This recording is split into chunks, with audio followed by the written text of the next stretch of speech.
अभी सब्सक्राइब करें Atul coaching centre YouTube channel को और घर बैठे पाएं सभी पाठ्यक्रम की पूर्ण कवरेज फिजिक्स एवं केमिस्ट्री विषयों में आजमगढ़ के सबसे प्रसिद्ध शिक्षक श्री प्रकाश पाठक। क्लास 11th में और सब्जेक्ट फिजिक्स में हम लेसन 4 स्टार्ट किए थे, जिसका नाम था ऋजुरेखीय पथ पर गति। यह लेसन चल रहा था। आप लोग को इसके पहले हम ग्राफ से कैसे दिखाया जाएगा, जैसे विस्थापन समय ग्राफ, दूरी समय ग्राफ, चाल समय ग्राफ, यह कैसे दिखाया जाएगा इसके बारे में हमने विस्तार से आपको समझाया है। अब कुछ नोट्स भी बनवाए हैं। आज रहेगा ऋजुरेखीय पथ पर जो गति है उसमें जो त्वरण आता है, आपको इसका भी वीडियो हमने दे चुके हैं। ए बराबर आता है v माइनस यू अपान डेल्टा टी। यह त्वरण से संबंधित फार्मूला है जिसको हम बता चुके हैं। v क्या है? फाइनल वेलोसिटी यानी अंतिम वेग है। u इनिशियल वेलोसिटी यानी प्रारंभिक वेग है। डेल्टा टी जो है समयांतराल है। समयांतराल किसके किसके बीच है? यानी वेग u से v होने में कितना समय लगा, वह जो है समयांतराल है, जिसको फिगर द्वारा हमने दिखाया भी। और अगर इसी को आप तिर्यक गुणा या यहां पर t का प्रयोग केवल कर दीजिए, डेल्टा टी नहीं बल्कि क्या t का प्रयोग हमने बताया कर सकते हैं। तो अगर आप तिर्यक गुणा करिएगा तो देखिए क्या आएगा, v माइनस यू बराबर क्या आएगा? ए टी आता है। अभी समझना है केवल, बोलिए आएगा कि नहीं? v माइनस यू का 1 में इंटू होगा तो इतना आएगा और a का t में गुणा हुआ ए टी आया। पक्षांतर करिएगा तो v बराबर u इधर आएगा, प्लस में हो जाएगा, u प्लस क्या आ जाएगा? A T. यह तो जान रहे होंगे क्या है। यह 9th में पढ़ाया गया, 10th में तो नहीं मिला है, लेकिन 9th में यह बताया जाता है कि यह गति का प्रथम समीकरण है और वह भी न्यूटन की गति विषयक प्रथम समीकरण है। न्यूटन का गति विषयक प्रथम समीकरण है। और डेरिवेशन बस इतना बताया जाता है, बस लिखवा दिया जाता है कि माना किसी वस्तु का प्रारंभिक वेग u, अंतिम वेग v है और इसमें वेग परिवर्तन में लगा समय t है, तो लिखते हैं अतः त्वरण बराबर a बराबर v minus U upon T. तिर्यक गुणा करके इतना पर पहुंच जाते हैं और यह कहते हैं कि यह गति विषयक क्या है? प्रथम समीकरण है। 9th में यह पढ़े हैं। लेकिन अब जो यह डेरिवेशन प्रथम समीकरण का है बहुत ही इजी है। यहां पर जब आप डेरिवेशन इसका पढ़ेंगे, यानी गति विषयक प्रथम समीकरण का या द्वितीय समीकरण का या तृतीय समीकरण का, तो वह कलन विधि से बताया जाएगा। कलन विधि का मतलब है कि मैथ में एक बुक आती है कैलकुलस, और कैलकुलस में 2 स्टेप मिलता है, एक अवकलन मिलता है और एक समाकलन मिलता है। यानी एक डिफरेंशिएशन मिलता है जिसको आप अवकलन कहते हैं और एक इंटीग्रेशन मिलता है जिसको आप कहते हैं समाकलन कहते हैं। यह दोनों स्टेप आपके लिए नया रहेगा। वजह क्या है कि मैथ वालों के लिए तो मिलेगा, लेकिन 12 में मिलेगा कैलकुलस। तब तक तो हम इंतजार नहीं कर सकते हैं कि 11th की चीज छोड़ दे 12 में बताएंगे, ऐसा तो कर नहीं पाएंगे। और बायो वाले तो नहीं पाएंगे। तो चूंकि दोनों लोग अभी नहीं पढ़े हैं तो उसको हमको समझाना है, तो कुछ मैथमेटिकल पार्ट हम बताएंगे। आज का स्टेप रहेगा इस वीडियो में, कुछ जो है मैथमेटिकल पार्ट आप लोगों को बताएंगे कि मैथ में कुछ फार्मूले हैं उसका मतलब क्या होता है। चूंकि वो डेरिवेट तो नहीं कर पाएंगे, चूंकि मैथ में तो पूरा नहीं जाएंगे, लेकिन मैथ का पार्ट बता देंगे जिससे आपको कैलकुलस या जो साइंस में या फिजिक्स में कैलकुलस का यूज होगा वह आपको समझ में आने लगे सबके लिए। तो यह फार्मूला भी हम बता देंगे, लेकिन उसके पहले एक बार फोकस न्यूटन के नियम पर डाल लेते हैं। न्यूटन जो है अगर देखा जाए तो न्यूटन साइंटिस्ट है, उन्होंने वस्तुओं की गति के संबंध में बहुत गहराई से अध्ययन किया है और अध्ययन करने के बाद 3 समीकरण उन्होंने दिया है। कितने समीकरण? 3 समीकरण दिया है। जिसका अध्ययन तो हम करने जा रहे हैं। और इन तीनों समीकरणों की सहायता से किसी भी वैल्यू को आप निकाल सकते हैं। गति से संबंधित जो भी वैल्यू है, चाहे वह समय रहेगा, चाहे प्रारंभिक वेग रहेगा, चाहे अंतिम वेग रहेगा, चाहे त्वरण रहेगा, चाहे दूरी चली गई रहेगी या विस्थापन रहेगा, यह सब जो है निकाल सकते हैं इन तीनों समीकरणों की सहायता से। और उन्होंने तीन समीकरण के साथ साथ तीन नियम भी दिया है। न्यूटन के गति विषयक तीन नियम भी है, जो कि इस लेसन में नहीं पढ़ना रहेगा, बल्कि इसके बाद वाले लेसनों में मिलेगा। वहां पर बताया जाएगा कि नियम क्या है उनका। प्रथम नियम तो देखिए जड़त्व के नियम से मिलता जुलता है।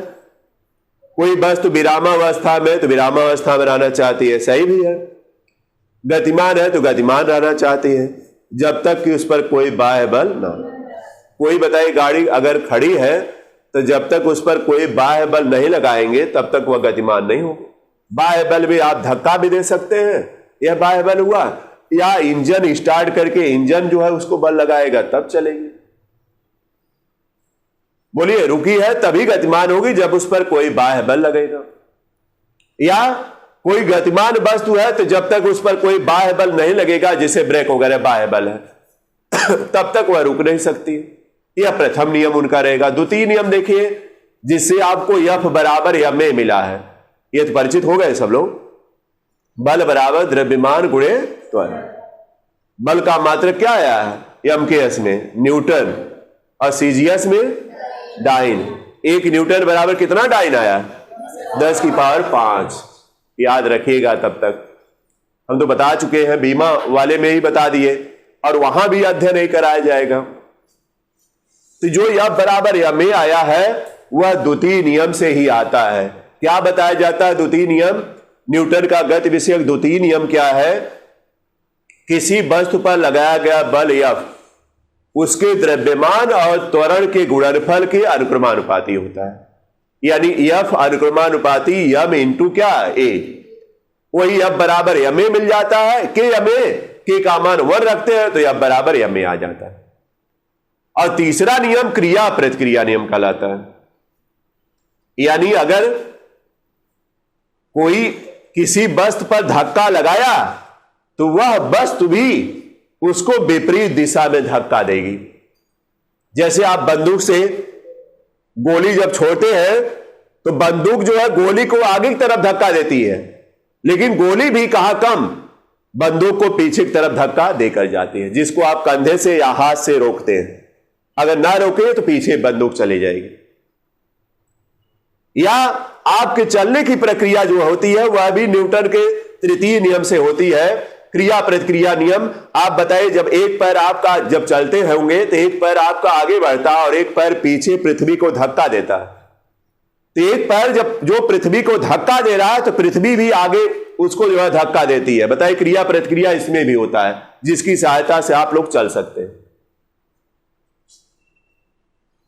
क्रिया प्रतिक्रिया नियम यानी किसी वस्तु पर लगाया गया बल, अगर आप बल या किसी वस्तु पर आप बल लगा रहे हैं तो वह वस्तु भी विपरीत दिशा में उतना ही बल लगाए। तो यह तो यही बात फिर अगले लेसनों की हमने परिचय दिया। इनका जो नियम है या समीकरण है बहुत इंपॉर्टेंट रहेगा, इसकी जानकारी सब लोगों को रखना पड़ेगा। तो चलिए देखते हैं हम क्या है। यह तो सिंपल तौर पर निकल गया, लेकिन पहले इसके पहले हमने बताया कुछ गणितीय फार्मूले मिलेंगे जिसको याद रखना है सबको। तो आप लोग स्टेप डाल लीजिएगा हेयर पर ही। गणितीय सूत्र स्टेप डालिएगा, मैथमेटिकल फार्मूला रहेगा। गणितीय सूत्र स्टेप डाल लीजिएगा, फेयर पर ही रहेगा।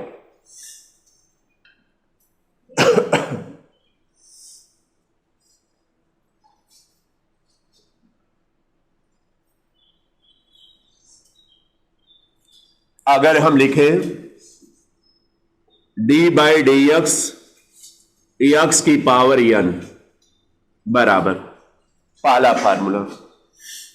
हर एक के बारे में ध्यान दीजिएगा, चूंकि हम कहे कि मैथ है तो अभी कुछ नहीं आप इसके बारे में जानकारी कर रहे हैं, तो हम मैथ तो पढ़ाएंगे नहीं आप लोगों को। कि 12 की चीज अभी बता दें, तो हमारा जिससे काम चल पाएगा उस तरह हम कर पाएंगे।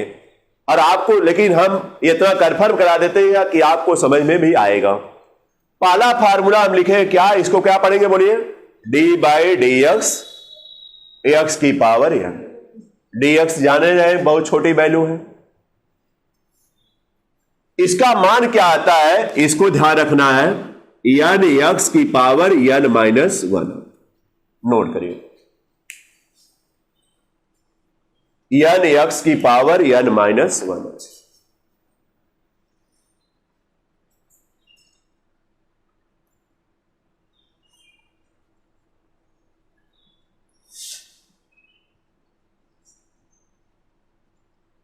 एग्जाम्पल इसको,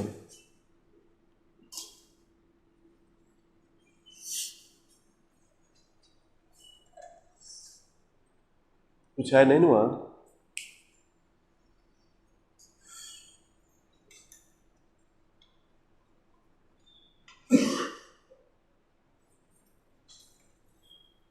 हो गया।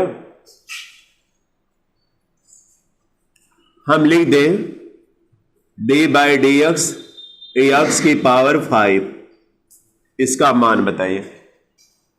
तो बताइए इसी फार्मूला की यूज होगा कि नहीं, समझ जाएंगे ना कि सर ये फार्मूला लगेगा। तो इसमें क्या होता है बताइए, एन की जगह 5 है ना, तो 5 आ जाएगा, और एक्स की पावर, तो इसको क्या आ जाएगा, 5 एक्स की पावर 4। बताइए आसान है कि नहीं। अब यह हमसे पूछेंगे सर फार्मूला कैसे आया, तो डेरिवेशन तो है, हम बताते हैं कि डेरिवेशन है, लिमिट वही लेकर डेरिवेशन है। देखिए आता था प्रथम सिद्धांत से अवकलन कीजिए, हम लोग जो पढ़े हैं तो उस समय 2 नंबर 3 नंबर के लिए आता था प्रथम सिद्धांत से अवकलन करने के बाद, तो उसमें डेरिवेशन इसका आता था। लेकिन यहां पर हम बताए कि इतना जरूर ध्यान रखिएगा कि मैथ हम लोग नहीं पढ़ रहे हैं, क्या पढ़ रहे हैं, फिजिक्स पढ़ रहे हैं। तो फिजिक्स में उतना फार्मूला या उतना लिमिट ली जाएगी जितना आपका काम चल सकता है। मैथ में विस्तार से देखिएगा जो लोग पढ़ रहे हैं मैथ। बोलिए आ गया समझ में, कोई दिक्कत लग जाएगा ना। अगर हम लिख दें इस तरह एग्जाम्पल, यहां डी बाई डी टी लिख दें और यहां टी की पावर 4 लिख दें, क्या गलत हो गया, क्या बदल गया अगर ड्रेस, तो समझ रहे हैं ना, तभी तो पहचान ले जाते हैं, थोड़ी देरी लगती है पहचानने में। ड्रेस केवल बदला है, या ड्रेस का मतलब यहां एक्स के रूप में है, यहां टी के रूप में है। और इतना जरूर ध्यान रखिए भाई, चेहरा सबका दिखाई देना चाहिए। सीधा सीधा नहीं बैठेगा, थोड़ा सा आगे करिए आप लोग, क्यों परेशान कर रहे हैं। आ जाइए इधर, आ जाइए, तो इधर है, इधर है, तो परेशान कर देंगे ना, इधर है, तो यह बैठे, यही बैठा है, ठीक है ना, कोई दिक्कत नहीं। हाँ देखिए आप सुनिए ध्यान से, हम इसलिए इसको लिख दिए कि कोई जरूरी नहीं कि अक्षर के फार्म में लेगा, यह कोई रटने वाली बात नहीं कर रहे हैं। लेकिन इतना जरूर कहेंगे कि जो यहां रहेगा वह यहां पर रहेगा जरूर,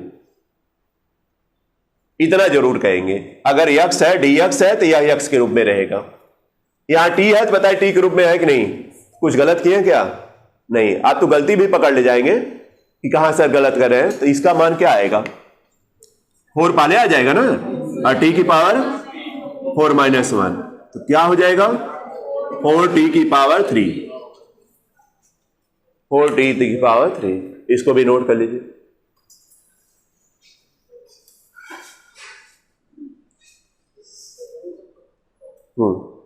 सब नोट करिए विस्तार से, एक फार्मूला मिले तो उसका विस्तार कर दिया जाए।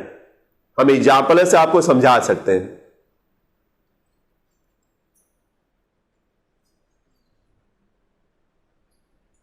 और फार्मूला याद रखना है, जान लीजिए, नहीं तो फिर हर जगह दिक्कत आएगी इसके बाद।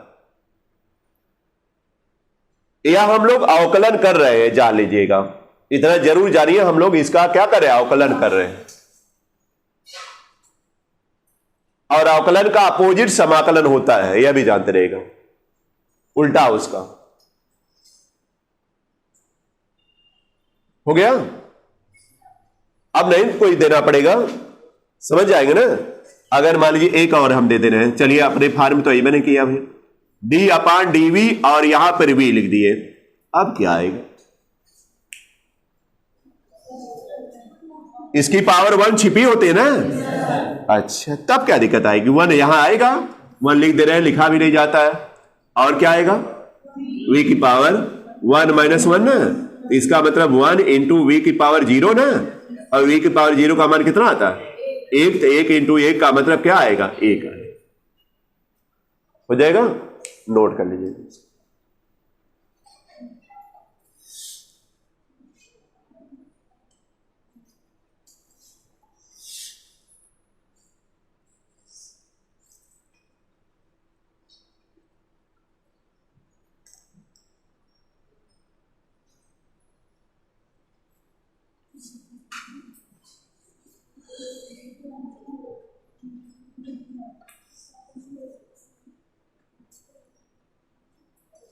चलिए फिर ऊपर लिखते हैं हम, फिर यहां इस एक फार्मूला समझ में आ गया ना, डी बाई डी एक्स, और किसी का भी रहेगा तो आप इसका कर सकते हैं। देखिए अगर यक्स से पद या संबंधित नहीं मिल रहा है तो इसका मतलब अचर पद होगा। जैसे अभी एक फार्मूला दूसरे रूप में चलते हैं, इसको हटा देते हैं हम ना, एग्जाम्पल हटा दिए। अब दूसरा नंबर, अगर d बाई डी एक्स मिला और यहां पर c मिला तो c अचर पद होता है। c क्या होता है, अचर पद। देखिए अगर अलजबरा में आप जाएगा तो जो ए बी सी है, ए बी सी डी, यह अचर पद होता है, और जो यक्स वाई है वह क्या है, चर पद होता है। यह स्टैंडर्ड रूप से माना जाता है। तो अचर का अगर अवकलन करना है, डी बाई डी एक्स का मतलब है कि अवकलन करना है c का, तो अचर का अवकलन करेंगे तो इसका मान क्या आएगा, 0। एग्जाम्पल इसका, अगर d बाई डी एक्स है और यहां पर लिख दें 5, क्या लिख दें, 5 अचर पद है कि नहीं, तो इसका बताइए क्या आएगा मान, 0 आ जाएगा ना। इसका मान क्या आएगा, 0। अचर पद का अवकलन जो है 0 आएगा, अचर पद है तब। लेकिन अगर इस तरह है, ध्यान दीजिएगा, एग्जाम्पल और भी देख लीजिए, डी बाई डी एक्स और यहां पर c, या इस तरह कहिए 5x स्क्वायर है, इसका अवकलन करना आपको है 5x स्क्वायर का डी बाई डी एक्स। तो यहां पर बताइए अचर गुणित है ना चर के साथ, तो यह पहले आ जाएगा, 5 पहले आ जाएगा। तरीका जानिए, 5 पहले आ जाएगा, दिखाई दे रहा है सबको। और क्या आएगा, d बाई पुनः क्या लिखेंगे, dx, और x की पावर क्या रहेगा, 2। बताइए 5 पहले आ जाएगा। अगर यह अचर चर के साथ गुणित है और उसका अवकलन करना है तो चर पहले आ जाए, यह अचर पहले आ जाएगा, और चर का जो ऐसे अवकलन होता था इसके रूप में उसी तरह करिएगा। तो बताइए 5 तो रहेगा ही ऑलरेडी, और फिर क्या आएगा बोलिए, 2 पहले आएगा ना, बोलिए इसमें लगाए ना फार्मूला, तो 2 नहीं आएगा। और क्या आएगा, x की पावर 2 माइनस 1, तो बताइए 10, और x की पावर क्या 1, तो 1 तो लिखा नहीं जाता है, जाने आ गया क्या 10। तो अगर मान लीजिए कोई अचर तो अकेले है तब तो उसका 0 आ जाएगा, यहां देखिए अकेले है 0 आ गया। लेकिन अगर कोई चर के साथ गुणित है अचर, तो अचर वाला पद पहले आ जाएगा और चर का क्या करेंगे, अवकलन करेंगे। इस फार्मूले से जो आएगा उसका मान रखेगी, अब गुणा कर दिया जाएगा लास्ट। नोट कर लीजिएगा इसको।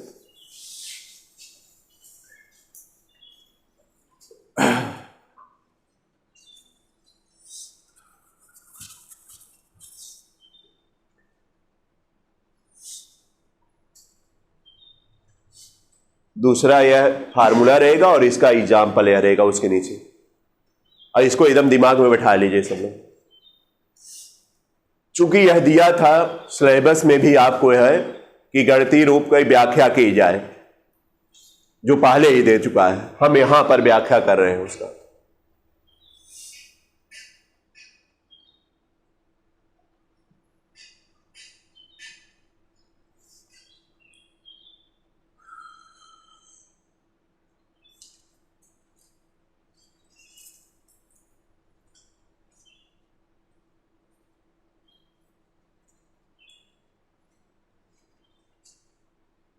तो कन्फर्म हो गए। यानी यह समझिए आप कि नीचे वाला यक्स है, जो यक्स से संबंधित पद रहेगा उसका अवकलन किया जाएगा, उसके अलावा जो पद भी रहेगा वह अचर माना जाता है। उसके अलावा जो भी पद रहेगा वह क्या माना जाता है? अचर माना जाता है। इसको ध्यान रखिएगा। चले आगे, फिर 2 फार्मूला हो चुका, मिटा रहे हैं। अभी 2 ही फार्मूले पर हम बता रहे हैं और फिर आप सीखिएगा। गणितीय सूत्र पर हम लोग हैं। अगर हम कहें कि 5x² या यहां पर लिख दीजिए 10x² x की पावर 4 लिख दीजिए प्लस 2x² प्लस 6 का x के साथ अवकलन कीजिए। इसका मतलब क्या है? d/dx x के साथ है ना, और यहां पर लिखिएगा 10x की पावर 4 प्लस 2x² प्लस 6। इसका अवकलन करना है। इसका मतलब यही हुआ। बोलिए, अवकलन का मतलब d/dx। x के साथ कहेगा तो x के साथ। अगर मान लीजिए यहां पर 10t की पावर 4 प्लस 2t² प्लस 6 का, तब यहां t के साथ अवकलन कीजिए रहता। जब t के पदों में रहेगा तो t के साथ अवकलन, x के पदों में है तो x के साथ अवकलन। इसी तरह चेंज हो जाता है। और अगर t के साथ रहेगा तो यहां पर d अपान क्या लिखेंगे? dt। बदलने के लिए तैयार रहिएगा। हो जाएगा? बदलने के लिए क्या करिएगा? तैयार रहिएगा। तो बताइए, अब चलिए सबका अलग अलग करिएगा। d/dx यहां पर लिखते हैं 10, सही है, प्लस फिर बताइए क्या? d/dx 2x² प्लस फिर बताइए, हाँ 6, सही है ना। अब बोलिए इसका, इसका फार्मूला जाना है ना। 10 पहले आ जाएगा ना, 10 आएगा, फिर इसका अवकलन होगा। सीधे कर ले कि दिखाए? कर दे ना। तो बोलिए क्या आएगा? कौन कहा कर दीजिए, अब नहीं बोला। अब देखिए, बोली नहीं है। चलिए खड़े हो जाइए। हाँ, आप घबराइए मत, किसी को बोल नहीं रहे हम, बस इसे। हाँ, 4 पहले आ जाएगा ना, 4, और x की पावर बताइए 4 - 1 ना, 3 लिख दे रहे हैं। अब आप लोग 60 में करिए, कितना विस्तार किया जाएगा? आ जाएगा सबको ना। 3 कैसे आया? क्यों जी? बैठिए, चलिए खड़े हो जाइए। प्लस बोलिए अगले वाले क्या होगा? हाँ, 2 गुणे गुड, हाँ 2 पहले आएगा ना, और फिर x की पावर 2 - 1 1 आएगा तो 1 लिख लिया नहीं जाएगा। गुड, ठीक है, बैठे। बोलिए सब लोग बता ले जाए कि नहीं? प्लस, चलिए बताइए, खड़े हो जाइए। इसका क्या आएगा? हाँ, पहले 6 हो गया, बोलिएगा मत कोई। हाँ, पहले 6 हो गया, उसके बाद हाँ 6 कर लिए, नहीं लिख रहे थे, 6 हो गया। उसके बाद कुछ लोग खड़े होकर घबरा जाते हैं, या जानते हैं सब लोग। हाँ 6 हो गया, बोलिए। उसके बाद बस छोड़ दें।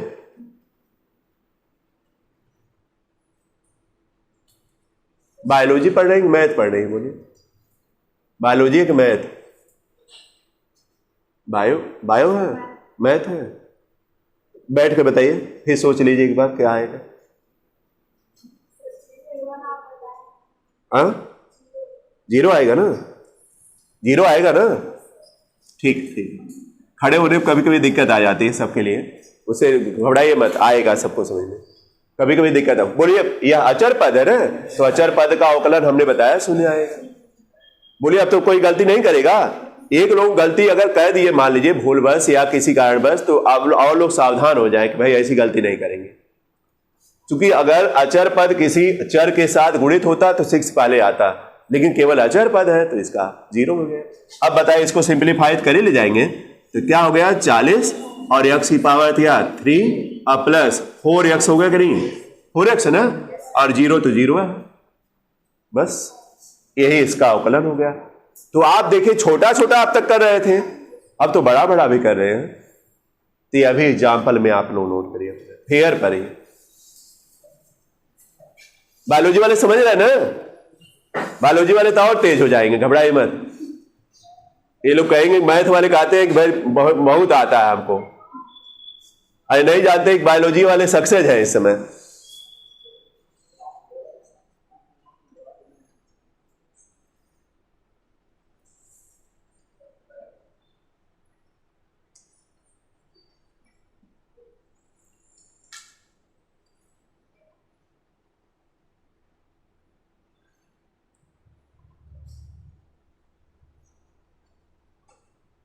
इसी तरह आप देखिए अभ्यास और भी इसी तरह ले लेकर के अभ्यास कर सकते हैं घर पर।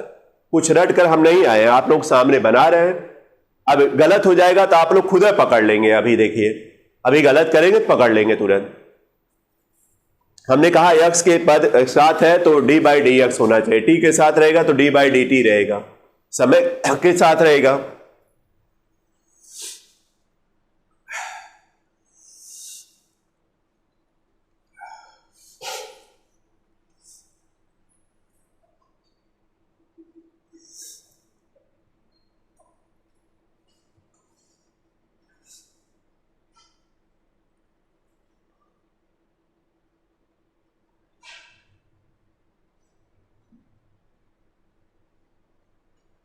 कन्फर्म हो गया? चलिए, आज इसी पर हम थोड़ा घूम टाल कर रहे हैं, ठीक है ना। जल्दबाजी मत करिएगा, क्योंकि आगे भी सब कैलकुलस मिलेगा बार बार, तो आप लोग परेशान होते हैं, इसलिए परेशानी एक ही दिन की ठीक, एक ही दिन परेशान होकर बता दिया जाए। क्या कहाँ से? हाँ, मतलब जैसे कामन उमन लेना है तो वह तो कामन ले लेंगे। हमने कहा पूरा मैथ का यूज नहीं करना है, ठीक है ना। कामन वगैरह तो मिल ही जाएगा, मिटा दिया जाए।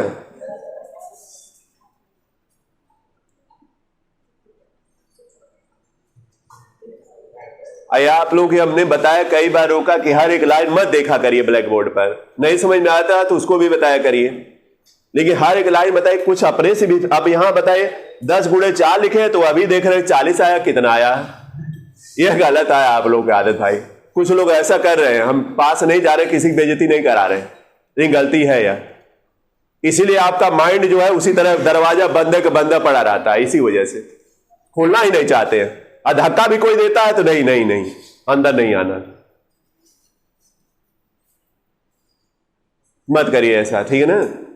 थोड़ा दरवाजा खोल कर रखिए, इससे फायदा रहेगा, ज्ञान जाएगा ना वह दरवाजे में, और उस ज्ञान जाएगा तो अपने आप आपकी प्रतिभा एक अलग झलक जाएगी, अब प्रतिभा अलग दिखाई देगी। मिटाया जा। कभी कभी क्या कहता है, जब खूब खुश हो जाता है आप लोगों पर, कहता है बहुत अच्छे बहुत अच्छे बहुत अच्छे, तो क्या कहता है वह दे देता है क्या, v बराबर 4x² या v के रूप में देगा, या रहने दीजिए 4x² प्लस 10x दे दिया, 10x। समीकरण से त्वरण ए निकालिए। जब खुश हो जाता है कि आप बहुत लगा ले रहे हैं अब, तो उस समय ऐसे क्वेश्चन देता है, कहता है कि समीकरण से अब त्वरण निकालिए, क्या आएगा? अब बताइए, त्वरण में तो आप जानते हैं v - u/Δt, और ये समीकरण से कह रहा है त्वरण निकालने की बात। सॉरी, यहां पर हम थोड़ा स्टैंडर्ड फॉर्म में लिख देते हैं, यहां t लिख देते हैं, इस रूप में रहेगा, x के रूप में नहीं। v बराबर 4t² प्लस 10t, ये समय और वेग है, समझिए, यानी वेग समय समीकरण बोला जाता है। क्या करें, सही है? वेग समय समीकरण कह सकते हैं ना। कहेगा वेग समय समीकरण या दिया हुआ, इससे त्वरण निकालिए। तो आप त्वरण तो पढ़ चुके हैं, त्वरण ए बराबर क्या होता है, dv/dt। इसी का प्रयोग करिए, यह तात्क्षणिक त्वरण है ना। तो आप क्या करिए बताइए, यह त्वरण कैसे आएगा जब आप कहेंगे क्या, डी दोनों पक्षों का, इसको तो आप एक टारगेट बनाए, क्या लिखेंगे, दोनों पक्षों का टी के साथ क्या करेंगे, अवकलन करने पर।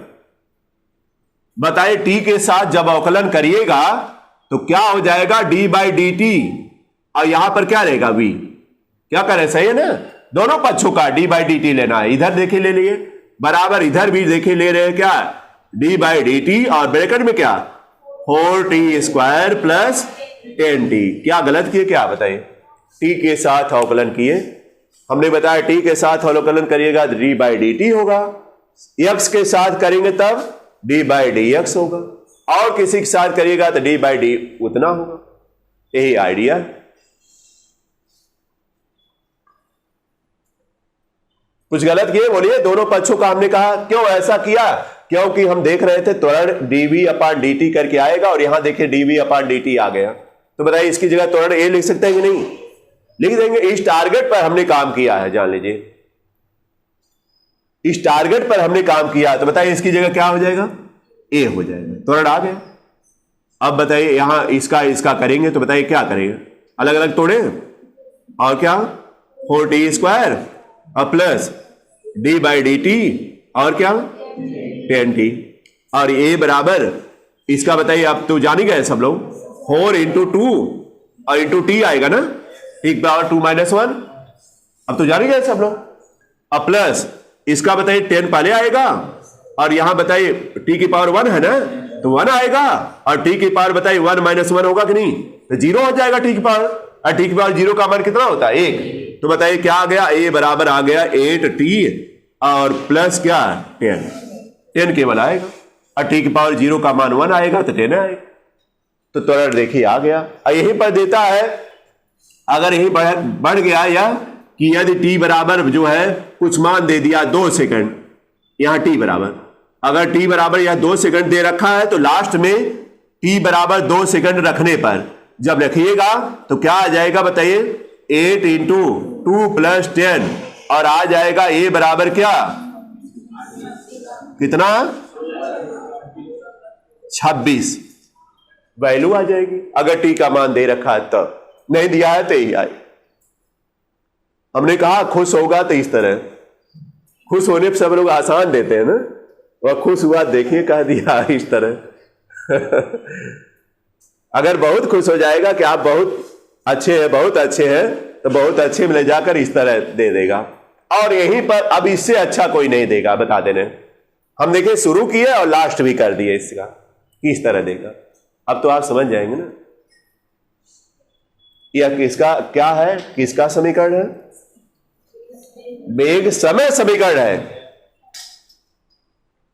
तो वेग समय समीकरण v बराबर 4t² प्लस 10t से त्वरण a निकालिए t बराबर 2 सेकंड पर, तो आप देखिए पहुंच गए कि त्वरण कैसे निकाला जाएगा, लेकिन त्वरण जब तक a बराबर dv अपान dt का पता नहीं रहेगा तब तक कैसे निकालेंगे, उसी के तहत हमने काम किया है यार। तो इसको भी नोट करिएगा ना, लिखिएगा क्वेश्चन हम बोले हैं, पहले क्वेश्चन लिखिएगा, यदि वेग समय समीकरण, यदि वेग समय समीकरण v बराबर 4t² प्लस 10t हो तो v बराबर 4t² प्लस 10t हो तो त्वरण a की गणना कीजिए, त्वरण a की गणना कीजिए, गणना कीजिए जबकि t बराबर 2 सेकंड, जबकि स्मॉल t बराबर 2 सेकंड, स्मॉल t बराबर कितना सेकंड, 2 सेकंड। अब सॉल्यूशन पे चलिए, सॉल्यूशन में क्या करिएगा, एक बार समीकरण नोट करिएगा, v बराबर 4t² प्लस 10t, एक बार समीकरण सब लोग नोट करिए सॉल्यूशन में। इसके बाद इस तरह ब्रैकेट में इसको लिखिएगा जैसे हम लिखे हैं, और फिर लिखिएगा दोनों पक्षों का टी के साथ अवकलन करने पर। इसके बाद इस लाइन को पूरा नोट कर लीजिए।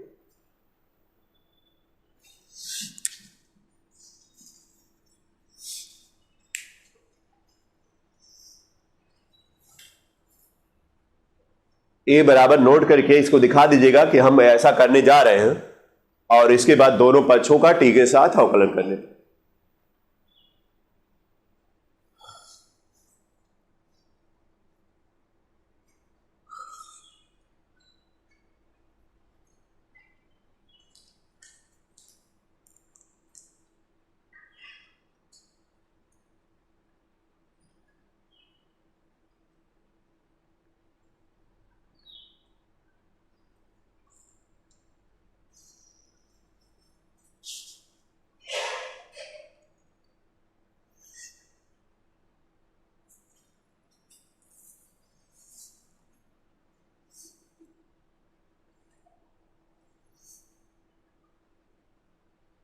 अब इसको तो अपने से तोड़िए, आप लोग सॉल्व करिए।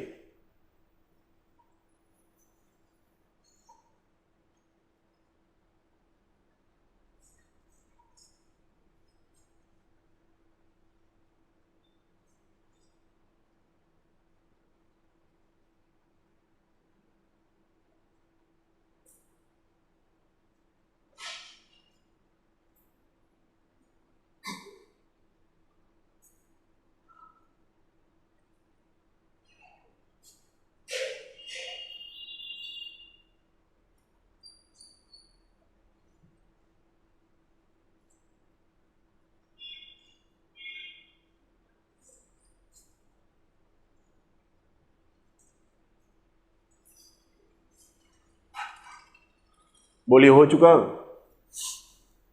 और कोई दिक्कत हो बोलिए। यह कौन सा समीकरण था? वेग समय से, जिससे क्या निकला? त्वरण। वेग समय समीकरण से त्वरण निकलेगा। और एक होता है विस्थापन समय समीकरण। क्यों? विस्थापन समय समीकरण से क्या निकलेगा? वेग निकलेगा। v बराबर डी एस अपान डी टी होता। तो ऐसा एक ले लेते हैं। क्वेश्चन नंबर अगला बढ़ाएगा, आप लोग बढ़ाते रहे। क्वेश्चन नंबर मिटाया जा रहा है। देखिए अगला हम क्या ले रहे हैं? विस्थापन समय समीकरण ले रहे हैं। समय समीकरण कोई ले लीजिए। विस्थापन समय समीकरण, तो विस्थापन में यस दिखाएगा, यस से दिखाएगा। और समय में ले लीजिए, बल्कि 6t⁴ प्लस 8 ले लीजिए। विस्थापन समय समीकरण यस बराबर 6t⁴ प्लस 8 से वेग v की गणना करना। v की गणना कीजिए। तो बताइए इसके लिए क्या करेंगे? बताइए, दोनों पक्षों का ds अपान dt करेंगे कि नहीं? बताइए, यानी t के साथ अवकलन करेंगे ना। देखिए ds अपान dt कर दिए तो v नहीं आ जाएगा। v बराबर बताइए ds अपान dt न होता है। तो यहां देखिए d बाई dt यस का लिए है, d बाई dt यस का लिए है बराबर। इधर बताइए क्या लिखेंगे? d बाई dt और किसका बताइए? 6t⁴ प्लस क्या 8। अब बताइए इसकी जगह v लिख सकते हैं कि नहीं? ds अपान dt की जगह v, और इसका तो अवकलन आप जान ही रहे, आ जाएगा ना। जब इसका अवकलन कर लीजिएगा तो लास्ट में t बराबर, अगर t का मान कुछ दे रखा है तो t का मान रखेगा। यहां नहीं हम दे रहे हैं तो t का मान t के रूप में आएगा। कर लीजिएगा, इसको कर लीजिए, सब लोग बढ़ा लीजिए। तो यह देखिए हम आज अवकलन रूप बताए हैं, और इसके बाद समाकलन रूप बताएंगे। अवकलन का अपोजिट समाकलन होता है। समाकलन रूप जब बता देंगे तो गणित का समीकरण अपने आप खुद आ जाएगा। आप लोगों को थोड़ा सा हिंट करने की जरूरत पड़ेगी केवल, अगर यह सब आ रहा है तो। इसलिए, और गणितीय रूप की व्याख्या आपके सिलेबस में थी, बल्कि इसके पहले ही थे। आज हम बताएं इसको, फिर कल के वीडियो में भी बताएंगे आप लोगों को कि कैसे इसको जो है समाकलित करने रहेगा तो कैसे करेंगे। यहां आज केवल हम आप लोगों को अवकलन रूप बताए हैं और कल समाकल रूप बताएंगे।